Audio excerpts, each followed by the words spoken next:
Hello friends, here we are talking about the kinetic theory of gases.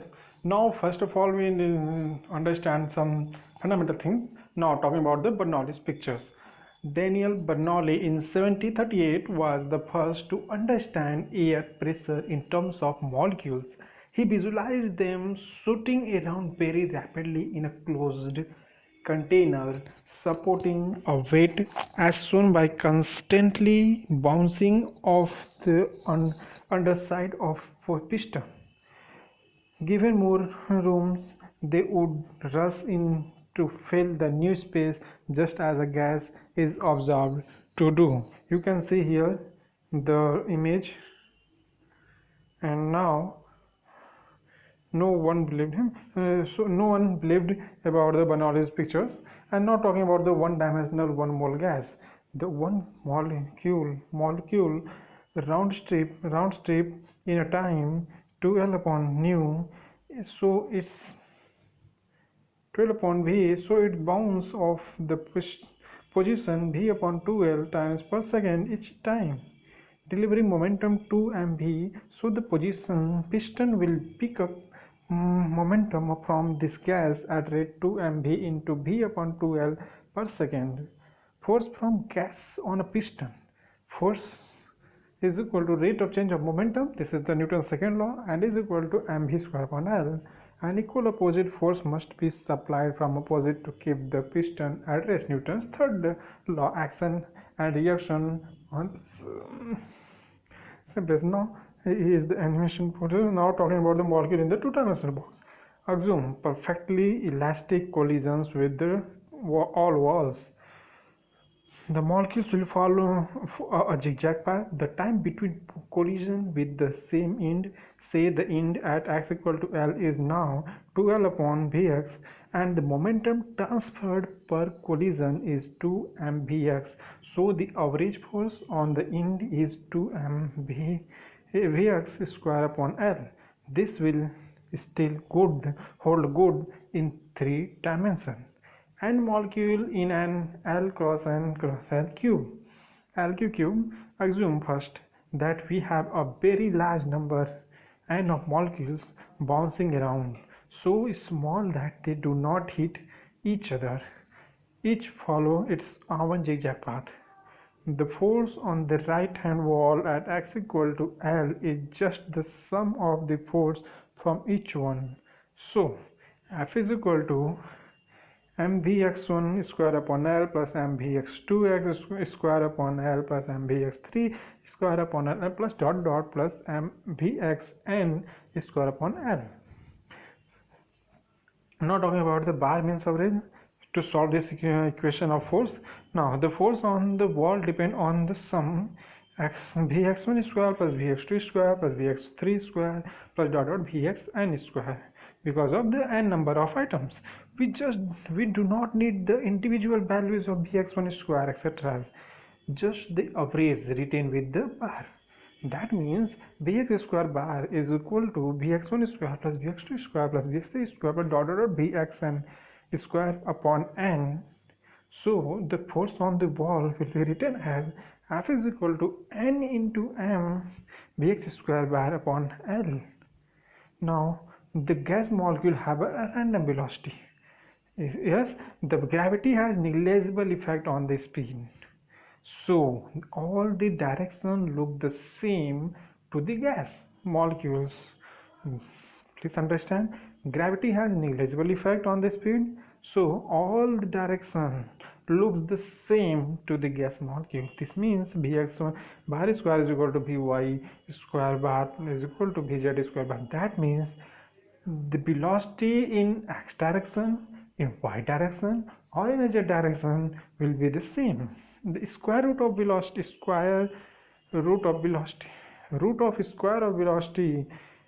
will be the same. And since molecular speed square v square is equal to vx square plus vy square plus vz square, it follows vx square bar is equal to 1 upon 3 v square bar. That is relating pressure to molecular energy. Our gas of molecule is in L cube. The force on one wall, which is area L square, is F is equal to n into mvx square bar upon L, that is the n mv square bar upon 3L. So the pressure P, force per unit area, and we understand the volume of the cube is L cube and area L square. So we put n P is equal to F upon L square is equal to n mv square bar upon 3L cube and is equal to 2n into 1 upon 2 mv square of bar upon 3v. Now we will multiply both sides by v. So we find out the equation ideal gas law.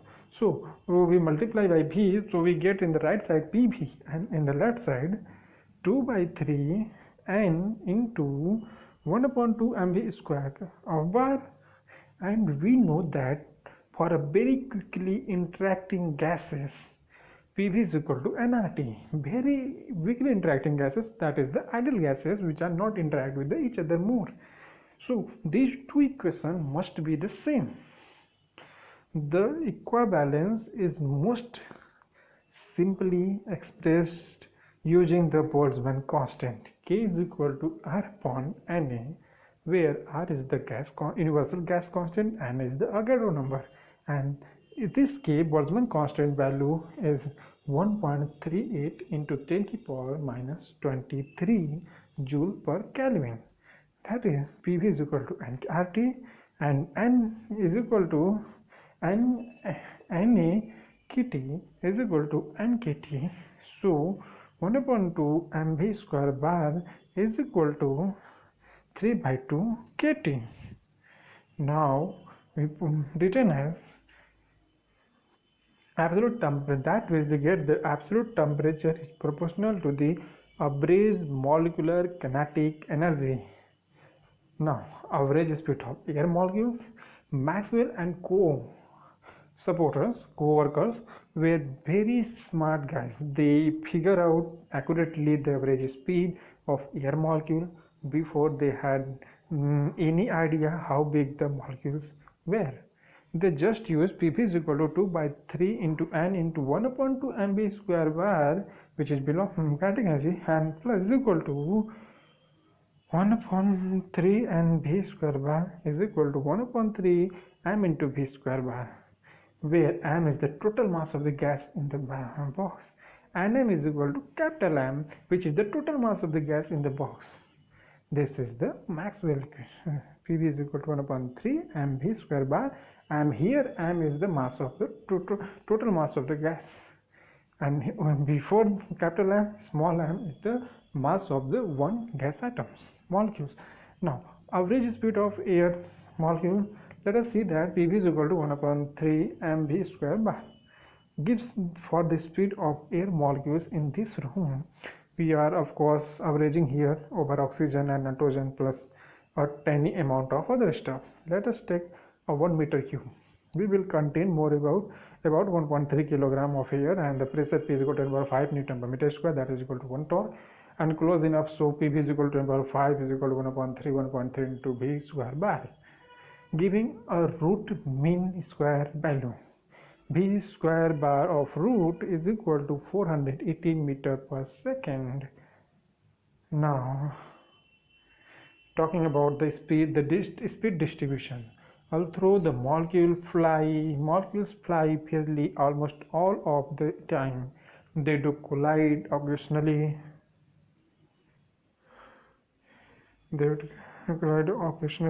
Assuming random elastic collision, there will be transfer of energy typically of order. There will be transfer of energy typically of order kT.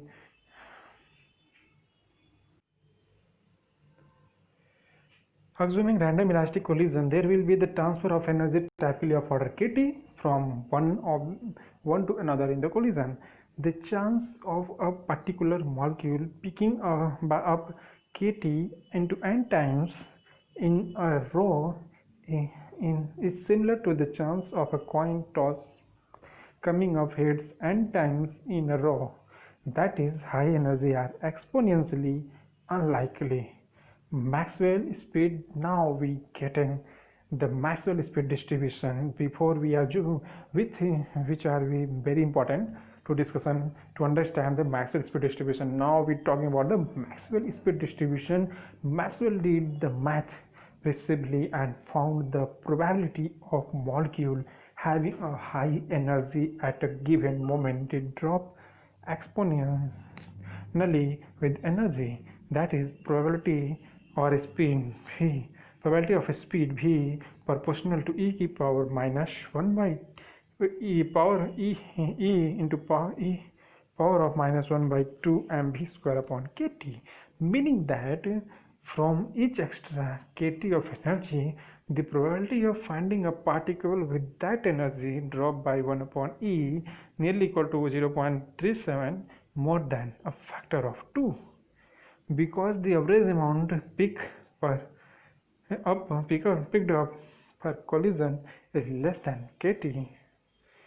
Maxwell exact result is f of v is equal to 4 pi n into m upon 2 pi kt of 1 by 2 into v square e की power minus 1 by 2 mv square upon kt.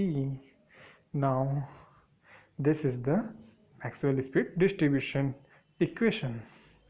Now talking about the escaping from a below planet, Maxwell speed distribution makes it quick easy to predict which gas can escape from planetary atmosphere. For the Earth, V escape is equal to 11 km per second. Any molecules of gas which has the velocity more than 11 km per second, which will be the escape of our planet Earth.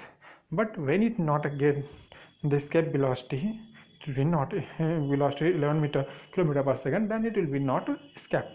Now the upper atmosphere has a parts as hot as 1000 Kelvin.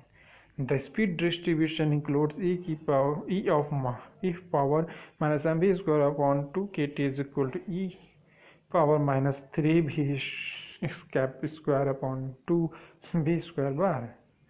And here we have used 1 upon 2 mv square bar is equal to 3 by 2 kt.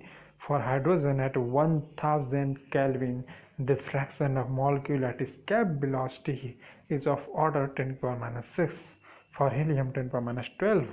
For oxygen 10 to the power minus 79. This means the hydrogen will escape almost instantly, helium pretty quickly, and oxygen never. That means oxygen never escape Earth planet.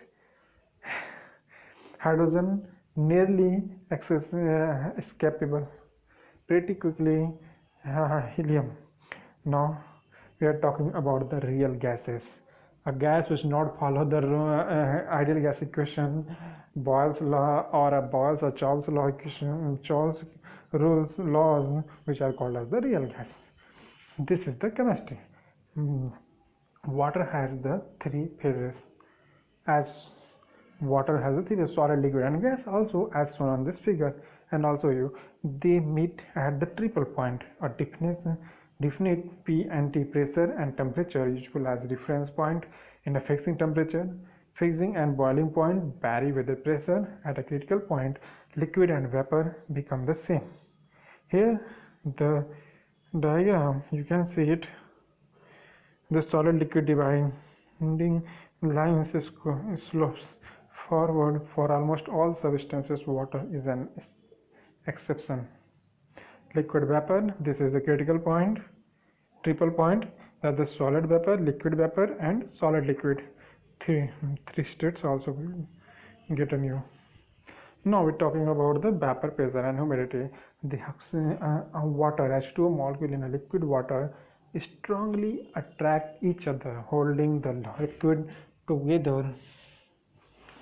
But these molecules are still juggling around with the Maxwell speed distribution. This means a fraction of them near the surface are moving fast enough to escape, forming a vapor above the surface. In a closed container with enough water present, an equilibrium situation is reached between escaping and returning molecules. Now, water and vapor in equilibrium. This will in equilibrium in a closed container, the molecules in the vapor have the same average kinetic energy as the air molecule, so exert pressure on the walls of the container proportionate to the numbers. This is the saturated vapor pressure. It varies with the temperature, like e to the power minus A upon T. Not surprising, since its origin is molecules fast enough to escape. Water vapor pressure at a room temperature, saturated vapor pressure is almost about 2.5% of atmospheric pressure. At 100 Celsius, it's equal atmospheric pressure. This means small bubbles formed in the liquid by fast moving molecules coming together are no longer crushed by the surrounding atmospheric pressure. Then water boils. In mountains resorts like Aspen, water boils at the lower temperature, producing inferior T. Now talking about relative humidity and dew points. If the water is constantly boiled off in a closed room, it is not possible to establish an equilibrium situation with the vapor pressure above the saturated value for that temperature. Further, water will condense out on the walls, etc. At the point relative humidity is 100% equal to 100%. Relative humidity that is defined is defined as the ratio of the vapor pressure to the saturated vapor pressure. What is dew point? Temperature at which the dew forms. That is water condensed dew out as the air cools. Water condense out as the air cools. Okay, thank you for listening.